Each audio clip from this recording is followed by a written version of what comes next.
It's finally time. Japan is open, and I'm here to break down everything you need to know for your next trip. Just a few days ago, Japan's Prime Minister announced that they're going to be resuming visa-free travel starting October 11th. That's right, Japan will be fully open. Whether you're looking to immerse yourself in the all-action metropolis of Tokyo, visiting the shrines in the ancient capital of Kyoto, pop up to Hokkaido for a delicious bowl of ramen, or explore the beaches of Okinawa, the post-pandemic trip to Japan that you've been dreaming of is about to become a reality. And like a Best Buy store opening their doors in the morning on Black Friday, you can expect that travelers from all over the world are going to start booking their trips and prices are going to soar, so keep watching to find out the best ways to book your trip to Japan using points instead. But before you go rushing to book your flights, make sure you know all of the travel requirements that you'll need to follow. As of October 11th, Japan will be open to visa-free travel, but you'll still need to present proof of vaccination with at least 3 doses or a negative COVID-19 PCR test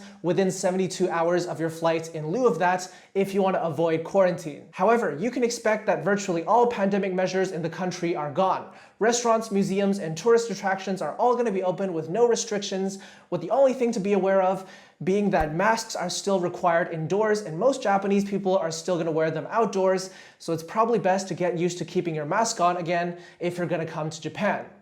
But hold on, I know what you're thinking. Ricky, if Japan is only opening up on October 11th, how are you sitting there in this gorgeous Kyoto hotel room with an onsen in it as of September? Well, let's recap what the previous restrictions were, which will also give you a sense of just how momentous the new changes as of October are gonna be. Back in August, Japan announced that they were reopening for tourists in September on unguided package tours. But the process for booking an unguided tour was rather ambiguous, and there wasn't a lot of information out there about the process. However, it was soon discovered that there were some Japanese travel agencies that were happy to issue documents for your unguided package tour, and the process wasn't too difficult. You just had to pay a nominal fee, or should I say a blatant cash grab, of about $200 to $300, submit your itinerary, and then they'll issue you a visa authorization which you could use to get your e-visa. This process is still available to you if you need to enter Japan before the reopening date of October 11th. But the tourist agency that I had used, Japan Guide Agency, is no longer offering these services. So you might have to do your own research to find a Japanese travel agency which still issues the ERFS document. But whether you're coming here before or after October 11th, you'll probably be in a celebratory mood, and you'll want to be traveling in style. For some people, that might mean flying across the Pacific in business class or first class with plenty of free-flowing champagne to celebrate. But for others, it might mean traveling with a stylish and reliable piece of luggage to make your trip go as smoothly as possible. And what better luggage to bring along the journey than the sponsor of today's video, which is Manos, a Canadian travel and lifestyle brand offering premium goods for the mindful traveler. Manos focuses on creating products at the center of design, quality, and accessibility.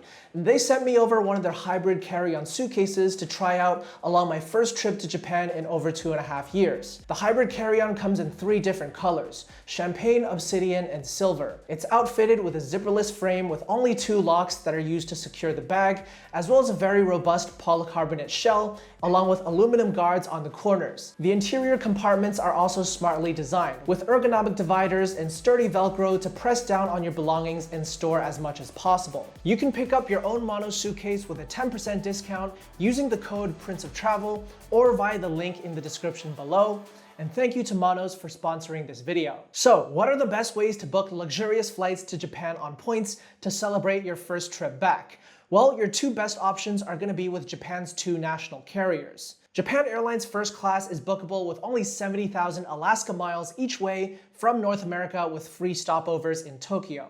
Space is often widely available within 2 weeks of departure, and it's not uncommon to see 2 or more seats when that happens. In fact, I've booked myself Japan Airlines First Class for my return journey back to North America after this trip. Meanwhile, All Nippon Airways or ANA has the Suite First Class bookable for 55,000 Virgin Atlantic miles from the West Coast or 60,000 miles from the East Coast. These points can be transferred from American Express, Chase, and Citi in the US, and if you don't have access to US credit card points, You can also book ANA first class through Aeroplan for 110,000 to 130,000 points. Between these two options, Japan Airlines will be easier to book than ANA, especially if you're comfortable with planning your trip and snagging a first class flight within the last 2 weeks before departure. Japan Airlines consistently releases space during that period, whereas ANA first class has been quite difficult to book for quite a long time now. And if you can't find yourself a first class seat, then business class is always going to be a very comfortable way to travel and still give you great value for your points. I'd recommend ANA's new business class product known as The Room on the Boeing 777 from New York or Los Angeles to Tokyo.